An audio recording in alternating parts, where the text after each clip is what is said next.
Hi மக்களே, welcome to my channel. இன்றைக்கி நம்ம சேனலில் என்ன பார்க்க போகிறோம் பார்த்தீங்கன்னா, ரொம்ப ஈஸியான ஒரு டிஷ் தான் பார்க்க போகிறோம். இட்லி உப்புமா எப்படி செய்யலான்னு பார்க்க போகிறோம். வாங்க.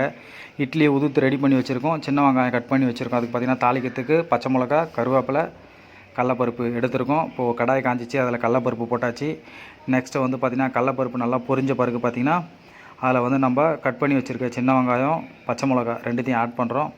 ஆட் பண்ண பிறகு பச்சை மிளகாயும் வெங்காயமும் நல்லா வதங்கி வந்த பிறகு பார்த்திங்கன்னா நம்ம வந்து இப்போ வந்து கருவேப்பிலை ஆட் பண்ண போகிறோம். நெக்ஸ்ட்டு வந்து பார்த்திங்கன்னா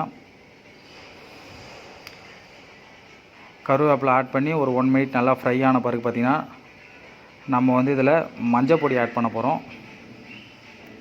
ஸ்மால் பிஞ்ச் வந்து மஞ்சள் பொடி ஆட் பண்ணுறோம். மஞ்சள் பொடி ஆட் பண்ணி உடனே வந்து பார்த்திங்கன்னா நம்ம இட்லி வந்து பார்த்திங்கன்னா ஆல்ரெடி உதுத்து நல்லா பொடிசாக உதுத்து வச்சுருக்கோம். அந்த இட்லி உதுத்து வச்சதை ஆட் பண்ணுறோம். ஆட் பண்ணி நல்லா மிக்ஸ் பண்ணோம்னா ஒரு 1/2 மினிட்ஸ்லேயே வந்து பார்த்திங்கன்னா ரெடி ஆகிடுச்சு. இட்லி உப்புமா ரெடி. நீங்களும் ட்ரை பண்ணி பாருங்கள்.